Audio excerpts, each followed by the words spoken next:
Assalamualaikum everyone. I hope you all are fine. The topic which I am going to discuss today is actually recombinant DNA technology. Recombinant DNA technology popularly known as genetic engineering. Recombinant DNA technology को हम genetic engineering भी कहते हैं, मतलब इसका दूसरा नाम genetic engineering है. A technique mainly used to change the phenotype of an organism when genetically altered vector is introduced and integrated into genome of the organism. अब हम देखते हैं बेसिकली सबसे पहले कि रिकम्बिनेंट डीएनए टेक्नोलॉजी होता क्या है. ये एक टेक्निक है जो यूज़ होती है ऑर्गेनिज्म के फिनोटाइप को चेंज करने के लिए. अब फिनोटाइप क्या होता है? फिनोटाइप बेसिकली ऑर्गेनिज्म की फ़िज़िकल अपीयरेंस होती है. सो ये टेक्निक हम यूज़ करते हैं ऑर्गेनिज्म की फ़िज़िकल अपीयरेंस यानी कि ऑर्गेनिज्म की फ़िनोटाइप को चेंज करने के लिए. अब फ़िनोटाइप कैसे चेंज होती है? जब हम जेनेटिकली अल्टर्ड या जेनेटिकली मॉडिफाइड वेक्टर को इंट्रोड्यूस या इनकॉर्पोरेट या इंटीग्रेट करते हैं ऑर्गेनिज्म के जीनोम में, तो इससे क्या होता है कि ऑर्गेनिज्म की फिनोटाइप चेंज हो जाती है. और ये सब किसके थ्रू होता है? रिकम्बिनेंट डीएनए टेक्नोलॉजी के थ्रू होता है या जेनेटिक इंजीनियरिंग के थ्रू होता है. Process involves. अब हम देखते हैं कि डीएनए रिकम्बिनेंट टेक्नोलॉजी में क्या प्रोसेस इन्वॉल्व होता है. Introduction of a foreign piece of DNA into genome which will contain our gene of interest. सबसे पहले हम क्या करते हैं कि foreign piece of DNA.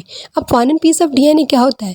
Basically foreign piece of DNA एक ऐसा डीएनए का पीस होता है जो हमारी मर्ज़ी के जीन कंटेन कर रहा होता है. जिस जीन की करैक्टरिस्टिक्स हम चाह रहे होते हैं कि उस ऑर्गेनिज्म में शो हो, वो जीन कंटेन कर रहा होता है फॉरेन पीस ऑफ डीएनए. तो हम क्या करते हैं इसमें के प्रोसेस में कि फॉरेन पीस ऑफ डीएनए को हम इंट्रोड्यूस करवाते हैं into the genome of organism. और वो क्या कंटेन कर रहा होता है? हमारी डिज़ायर्ड जीन, हमारी जीन ऑफ इंटरेस्ट को. This gene which is introduce, वो जीन जो हम इंट्रोड्यूस करवा रहे हैं उसे हम बोलेंगे recombinant gene and the technique is called recombinant DNA technology. उस जीन जो कि हमने इंट्रोड्यूस करवाई उसे हम बोलेंगे रिकम्बिनेंट जीन और उस टेक्निक को हम बोलेंगे रिकम्बिनेंट डीएनए टेक्नोलॉजी. नेक्स्ट हम इसको रिकम्बिनेंट डीएनए टेक्नोलॉजी को एक डायग्राम के थ्रू देखते हैं. सबसे पहले अगर आप देखें तो एग्रोबैक्टीरियम टूमेफेशियन, ये एक बैक्टीरिया है. इसके अंदर जो थ्रेड लाइक स्ट्रक्चर है ना, ये इस बैक्टीरिया का जीनोम है. ये जो आपको थ्रेड लाइक स्ट्रक्चर नज़र आ रहा है ब्लैक कलर में, ये इस बैक्टीरिया का जीनोम है. और जो सर्कुलर पार्ट है ना, ये इस बैक्टीरिया का प्लाज्मिड है. बेसिकली जो हमारे पास प्लाज्मिड है ना, वो भी एक सर्कुलर एक्स्ट्रा क्रोमोसोमल पार्ट होता है किसी भी बैक्टीरिया में, और ये भी जीनोम को कंटेन करता है. अब इस बैक्टीरिया का ये जो प्लाज्मिड है, ये जो रेड कलर में दिखाया गया है, ये एज अ वैक्टर काम करता है. इसमें क्या करते हैं ना कि इसमें हम अपना जीन ऑफ इंटरेस्ट इनकॉर्पोरेट करवाएंगे. इस वैक्टर के अंदर हम अपना जीन ऑफ इंटरेस्ट इनकॉर्पोरेट करवाएंगे. और ये एक किस्म का मीन ऑफ ट्रांसपोर्ट होता है. इसके थ्रू क्या होता है ना कि डिज़ायर्ड जीन होस्ट ऑर्गेनिज्म में जाती है. जब डिज़ायर्ड जीन एक बार होस्ट ऑर्गेनिज्म में चली जाएगी, फिर वहाँ जाके वो अपने करैक्टरिस्टिक्स को शो करवाएगी.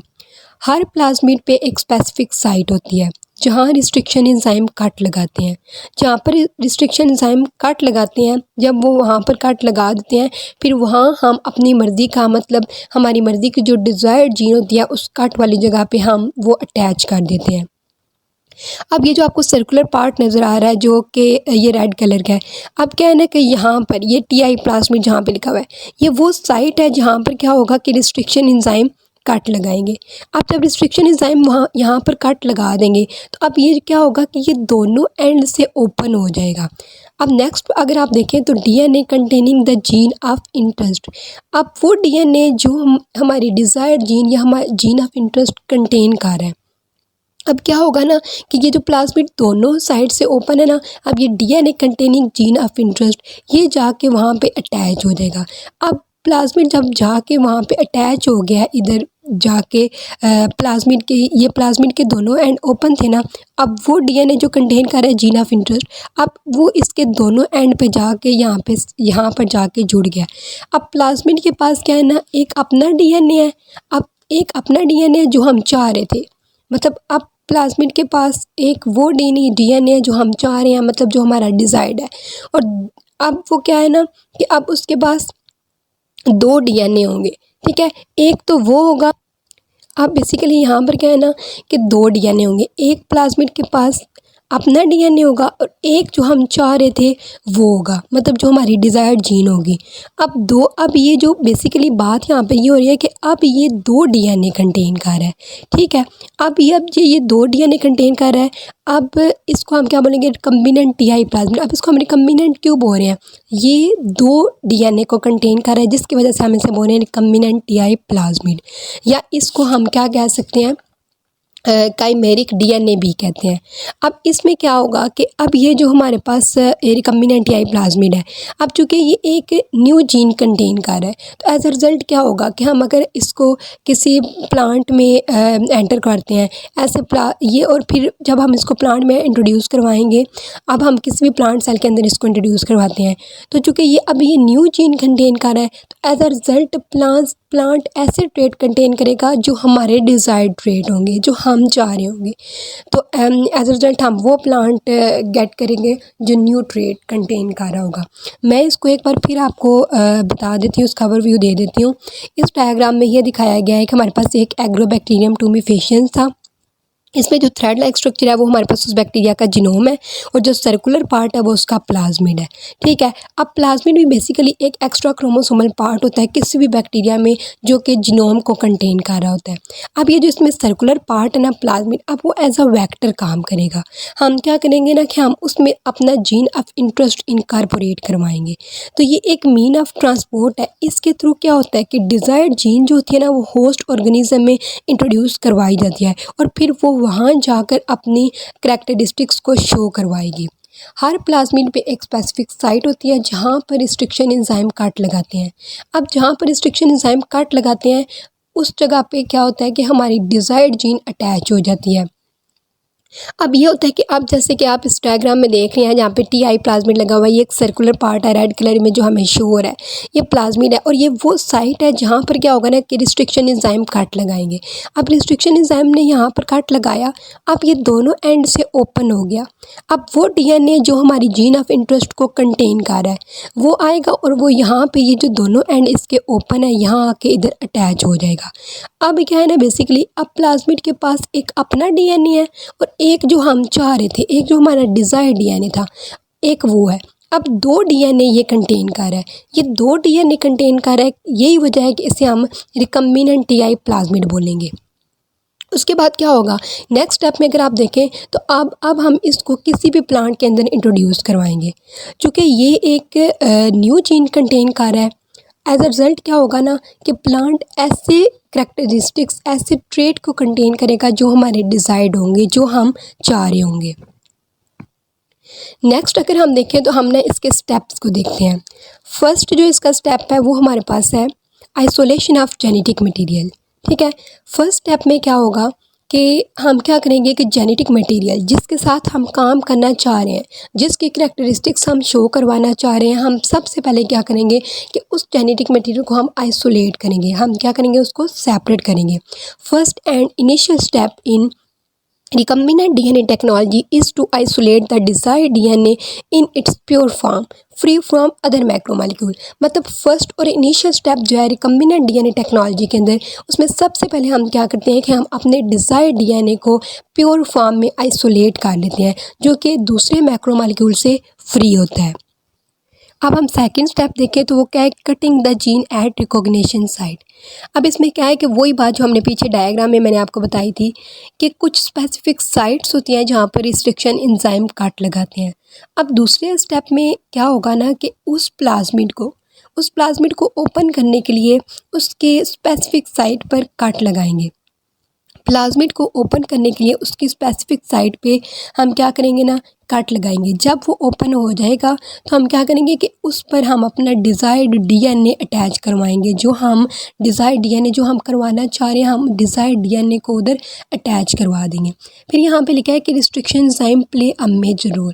जो रिस्ट्रिक्शन एंजाइम होते हैं ना वो मेजर रोल प्ले करते हैं। अब उनका रोल किस चीज़ में मेजर होता है कि वो किस चीज़ में मेजर रोल प्ले करते हैं। सबसे पहले वो क्या करते हैं ना कि वो रिस्ट्रिक्शन एंजाइम डिटरमिन करेंगे लोकेशन को। सबसे पहले रिस्ट्रिक्शन एंजाइम उस लोकेशन को डिटरमिन करेंगे कि प्लाज्मिड पर ऐसी कौन सी लोकेशन है जहाँ पर वो कट लगा सकते हैं। ठीक है।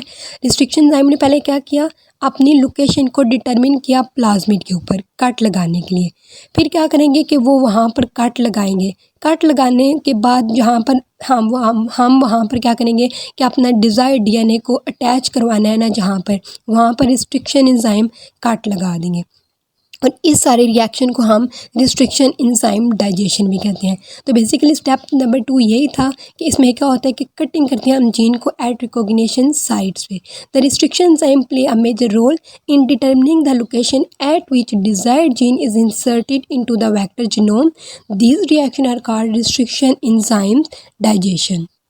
अब यहाँ तक हमने 2 स्टेप देखे। फर्स्ट स्टेप में हमने ये देखा कि हमने फर्स्ट स्टेप में क्या काम किया, हमने अपना डिज़ायर्ड डीएनए सेपरेट किया। मतलब फर्स्ट स्टेप में हमने डिज़ायर्ड डीएनए को सेपरेट किया उसकी प्योर फॉर्म में। वो उसमें कोई मैक्रोमोलेक्यूल, वो सारे मैक्रोमोलेक्यूल से फ्री था, वो प्योर फॉर्म में था। फर्स्ट स्टेप में हमने डिज़ायर्ड डीएनए को सेपरेट किया। और दूसरे स्टेप में हमने क्या देखा कि चूँकि हमने इंसर्ट करवाना है, हमने प्लाज्मिड में अपना डिज़ायर्ड डीएनए इंसर्ट करवाना है। तो उसके लिए हमें क्या करना होगा कि हमें प्लाज्मिड में कट लगवाने होंगे। और वो कट हम किसकी हेल्प से लगवाएंगे, रिस्ट्रिक्शन एंजाइम की हेल्प से हमने वो कट लगवाए। अब हम नेक्स्ट देखते हैं third step ligation of DNA molecule. इस स्टेप में क्या हुआ है ना कि अब इस स्टेप में प्लाज्मिड ओपन हो गया। इसमें हम क्या करेंगे कि लाइगेशन होगी डीएनए मॉलिक्यूल की। लाइगेशन का मतलब होता है लाइगेट, मतलब जुड़ना। इस स्टेप में बेसिकली 2 डिफरेंट पीस होंगे ना डीएनए के। एक कौन सा हमारे पास डीएनए होगा, प्लाज्मिड। जैसे कि मैंने आपको बताया कि प्लाज्मिड एक सर्कुलर एक्स्ट्रा क्रोमोसोमल पार्ट होता है किसी भी बैक्टीरिया में, और ये भी जीनोम को कंटेन कर रहा होता है। एक तो प्लाज्मिड और दूसरा हमारा डिज़ायर्ड डीएनए। इस स्टेप में क्या होगा ना कि हम उन दोनों को लाइगेट करवाएंगे। और ये लाइगेशन किसकी हेल्प से होगी, एक एंजाइम की हेल्प से। और उस एंजाइम का क्या नाम है, डीएनए लाइगेज। डीएनए लाइगेज की हेल्प से क्या होगा कि हम एक इसमें अगर आप देखें, in this step of ligation joining of 2 pieces. अब वो 2 पीस कौन से हैं, एक cut fragment of DNA. Cut fragment of DNA मतलब हमारा डिज़ायर्ड डीएनए एंड वेक्टर। दूसरा हमारे पास क्या है, प्लाज्मिड। अब उन दोनों को हमने मिलाना है, किसकी हेल्प से मिलाना है, एक एंजाइम की हेल्प से, जो कि हमारे पास है डीएनए लाइगेज। अब अगर हम 4th स्टेप देखें तो इसमें क्या होगा कि insertion of recombinant DNA into host. अब जब वो दोनों जुड़ेंगे ना तो हमारे पास रिकम्बिनेंट डीएनए बन जाएगा 3rd स्टेप में। अब 4th स्टेप में हम क्या करेंगे कि उस रिकम्बिनेंट डीएनए को हम होस्ट में इंट्रोड्यूस करेंगे, हम होस्ट सेल में इंसर्शन करेंगे उसकी। इस स्टेप में बेसिकली रिकम्बिनेंट डीएनए इंट्रोड्यूस हो जाएगा अपने होस्ट सेल में। जब वो होस्ट सेल में इंट्रोड्यूस हम करवाते हैं तो इस प्रोसेस को हम कहते हैं transformation. Once the recombinant DNA is inserted into host cell, it gets multiplied and is expressed in the form of manufactured protein under optimal condition. अब अगर हम इस चीज़ को एक एग्जांपल के थ्रू अंडरस्टैंड करें, अब फॉर एग्जांपल मेरा जो डिज़ायर्ड पीस ऑफ डीएनए है जो कंटेन कर रहा है जीन ऑफ इंटरेस्ट, वो इंसुलिन जीन है। मैं कहती हूँ कि मेरा जो डिज़ायर्ड पीस ऑफ डीएनए है ना, जो कंटेन कर रहा है जीन ऑफ इंटरेस्ट, वो इंसुलिन जीन है। अब मैंने उसका रिकम्बिनेंट डीएनए बना दिया, मैंने उसकी लाइगेशन करवा दी। अब मैंने उसको इंसर्ट करवाया बैक्टीरिया में। अब वो जो रिकम्बिनेंट डीएनए इंसुलिन जीन को कंटेन कर रहा था, जब वो एक बार होस्ट सेल में इंट्रोड्यूस हो गया, जब वो एक बार होस्ट सेल में इंट्रोड्यूस हो जाएगा तो हमें पता है कि जो हमारे पास बैक्टीरिया सेल होता है ना, वो आफ्टर एवरी 20 मिनट जो होता है ना वो रेप्लिकेट करता है। अब हमने रिकम्बिनेंट डीएनए को इंट्रोड्यूस करवाया होस्ट सेल में जो कि बैक्टीरिया है।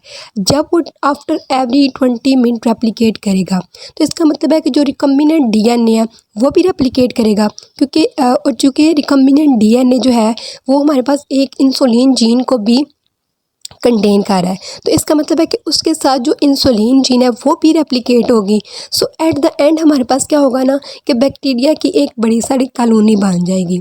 अब जब बैक्टीरिया की कॉलोनी बन गई तो हमारा जो डिज़ायर्ड प्रोडक्ट है जो कि इंसुलिन है, और हमें पता है कि इंसुलिन जो कि एक प्रोटीन है, अब हमारा जो डिज़ायर्ड प्रोडक्ट है उसको हम क्या करेंगे कि बैक्टीरियल कॉलोनी में से एट द एंड हम क्या करेंगे कि उसको सेपरेट कर लेंगे। तो बेसिकली ये 4 स्टेप थे रिकम्बिनेंट डीएनए टेक्नोलॉजी में। हमने रिकम्बिनेंट डीएनए टेक्नोलॉजी की डेफिनेशन देखी, उसमें क्या प्रोसेस इन्वॉल्व होते हैं हमने वो देखे। फिर हमने इसको डायग्राम के थ्रू अंडरस्टैंड किया। फिर हमने इसके 4 स्टेप को डिटेल से देखा। तो आज की वीडियो में बस इतना ही। Thank you so much everyone for watching. I hope you people like it. Please like my video and subscribe my channel by clicking the bell icon. Thank you so much everyone for watching. Thank you so much. Allah Hafiz.